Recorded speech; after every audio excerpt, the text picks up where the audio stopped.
Em 29 de outubro de 1969, um estudante sentou-se diante de um terminal em Los Angeles para digitar uma única palavra: login. Do outro lado do país, em Menlo Park, outro programador esperava, telefone na mão, para confirmar cada letra recebida. A palavra nunca chegou inteira, o sistema travou bem no meio dela. Hoje vamos reconstruir essa noite, letra por letra, e mostrar o registro que prova como a internet nasceu tropeçando. Essa não é uma lenda de internet, é um projeto de pesquisa americano, financiado em plena Guerra Fria, com nomes, datas e um documento físico guardado até hoje. Vamos apresentar os cientistas que projetaram a rede, a universidade que abrigou a primeira máquina e o motivo exato pelo qual aquele teste quase não funcionou. No final, você vai entender por que esse erro é celebrado até hoje como o verdadeiro nascimento da internet. A história começa antes dos computadores em rede. Em 1957, a União Soviética lançou o satélite Sputnik e assustou os Estados Unidos. Em resposta, o governo americano criou uma agência de pesquisa avançada para nunca mais ser pego de surpresa por outra potência tecnológica.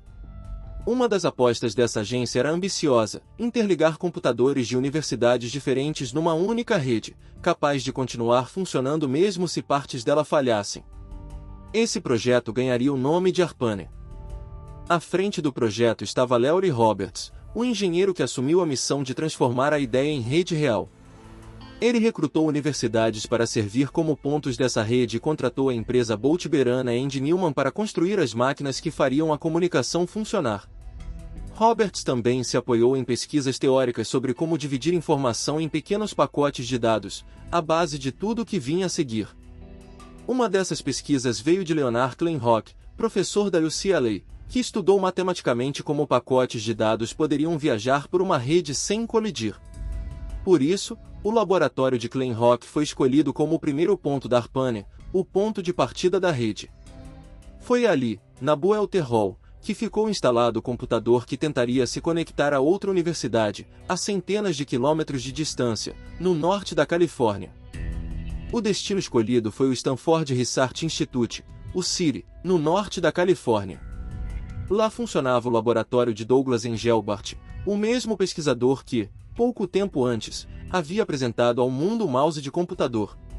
O laboratório de Engelbart se tornaria o segundo ponto da ARPANE, o outro extremo da primeira ligação entre duas máquinas que nunca haviam se falado antes.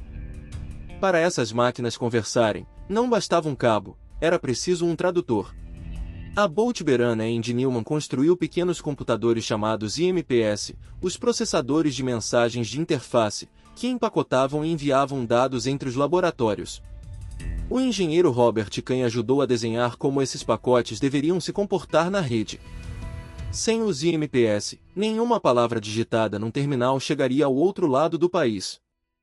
Na noite de 29 de outubro de 1969, tudo estava pronto para o primeiro teste real de conexão.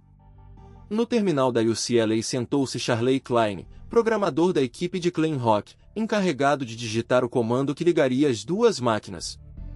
Ao mesmo tempo, uma ligação telefônica comum mantinha os dois times em contato, afinal, se a rede falhasse, a voz humana ainda seria o único jeito de avisar o outro lado.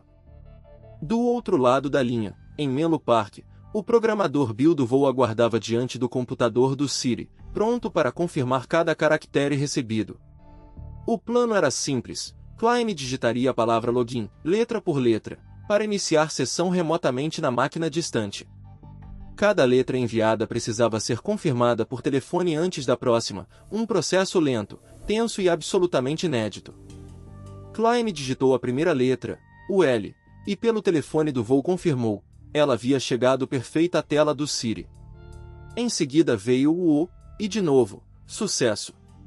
Duas letras, duas confirmações. Pela primeira vez, uma máquina em Los Angeles conseguia se comunicar com outras centenas de quilômetros, em tempo real, através de uma rede que ainda nem tinha um nome conhecido do público.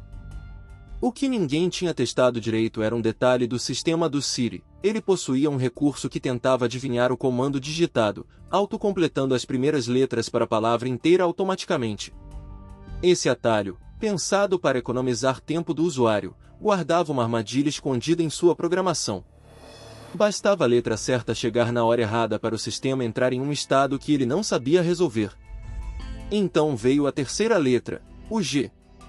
No instante em que ela chegou, o recurso de autocompletar disparou, e o computador do Siri simplesmente travou. A tela congelou, a palavra ficou pela metade, e do outro lado da linha telefônica só havia silêncio. A primeira mensagem da internet, lembrada por muitos como o instante fundador da rede, na verdade foi, naquele momento, uma pane. Klein e Duvall passaram a hora seguinte reiniciando o sistema do Siri e investigando o que havia dado errado, sempre por telefone. Não havia manual para aquele erro, a falha era tão nova quanto a própria rede que a causou. Enquanto isso, nos dois laboratórios, a tensão aumentava. Seria esse o fim precoce de um projeto que já consumia meses de trabalho de dezenas de pessoas? Cerca de uma hora depois, o sistema do Siri voltou a responder.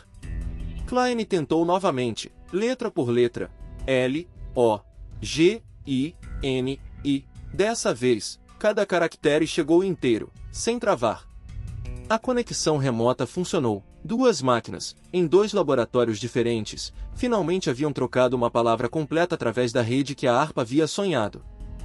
O detalhe mais revelador está no que sobrou daquela noite, um registro em papel, anotado à mão pela equipe da UCLA, guardando a hora exata da falha e da correção.